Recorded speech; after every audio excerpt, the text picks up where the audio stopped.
Hi guys and welcome back to my YouTube channel. So in this video I'm going to be talking about the Renters' Right Bill and what it includes, how it will affect landlords and tenants, and if you are looking to invest in property then you definitely want to know what this includes because it's going to affect you. So what actually is the Renters' Right Bill? Or you can call it the Renters' Reform Bill. Well, this is an act with rules and regulations that is going to affect the private rental market. It's there to create security for tenants and also give landlords the opportunity to manage their properties fairly as well. However, there has been a lot of uproar in terms of the legislations that have actually been put in place.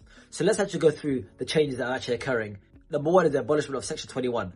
So Section 21 is a no-fault eviction policy. So ultimately a landlord can actually get rid of a tenant that they don't like pretty quickly through Section 21. However, this is going to be abolished, meaning that a landlord will actually have to provide a sufficient reason why they want that tenant to vacate their property. So once the Renters' Right Bill does come into place, Section 21 will be scrapped. And ultimately the reason behind Section 21 being scrapped is so that tenants aren't evicted from their properties unexpectedly and without actually any fault. The second change is that all tenancies will become periodic. So the moment the Renters' Reform Bill comes into place and on the commencement date, then what will happen is all ASTs, so assured short-hold tenancies, will be moved over to assured tenancies, and it'll be periodic and it'll be month on month. And tenants can give 2-month notice, and so can landlords as well, provided they've actually got a reason to do so. This leads us on to the third big change. Now, as I mentioned, Section 21 will be scrapped. So it's now under Section 8, where a landlord can actually get their property back from the tenant. And there are strict criteria that have to be met for the landlord to do so. So this includes rent arrears, antisocial behaviour, wanting to sell the property, the landlord actually wanting to move into the property themselves, and a breach of tenancy as well. A landlord would actually have to show and evidence one of these to actually then be able to get the property back. So if you are a landlord, it's actually super important that you stay organised. So you log the rents, the communications, all the documents that you have in place. So if it does come to you want to get the property back and you've got all the documents in place, then you'll find it should be a lot easier. There's also going to be a new ombudsman, as if I can pronounce that correctly, and a property portal as well. So this is to create more accountability across landlords.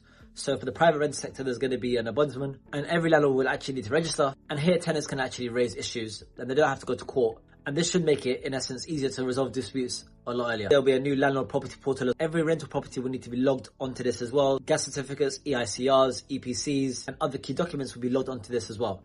And this ultimately should create transparency and actually be able to weed out the bad landlords from actually the good landlords. Another key change is rent increases. A landlord will have to actually fill out a Section 13 form to push through a rent increase. And a tenant can actually challenge that through the first tier tribunal. Now, there's no cost to the tenant to do that. And if the judge actually agrees with the landlord, then that increase will only come into effect after that agreement has been made, not actually when the landlord put that Section 13 rent increase through.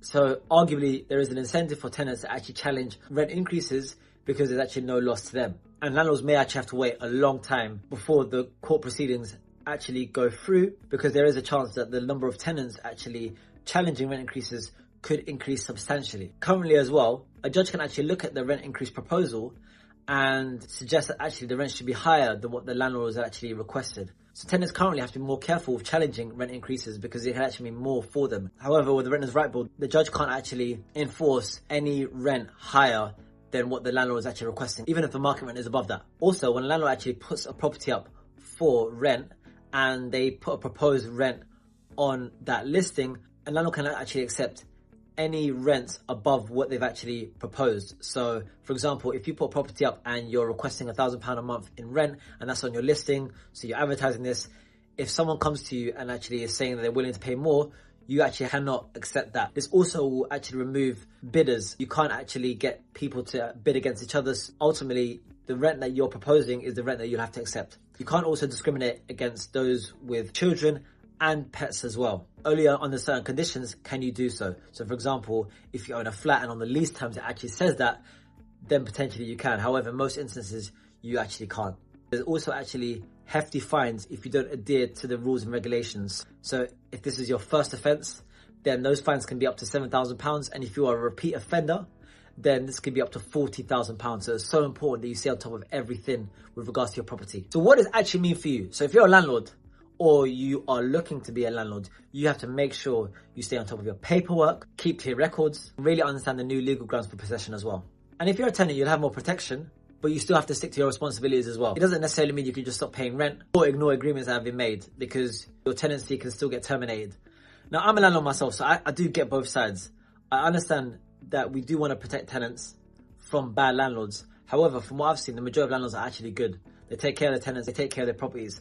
However, with a lot of these new legislations coming into place, there is definitely a risk that a lot of landlords, especially small landlords, are going to be selling up, which could actually be detrimental to tenants, because this could actually drive an increase and hike the rents as well. The Renters' Rights Bill will definitely change and alter how we operate, and those that stay on top of it, I think, will be fine. However, those that don't could suffer extreme consequences. So I hope this video helped to understand a little bit more with regards to the Renters' Right Bill and how that's going to shake up things in the private rental sector. So if you enjoyed this video, do give it a like, and if you found value from this video or any other video on this channel, then do subscribe as well. And until next time, happy investing.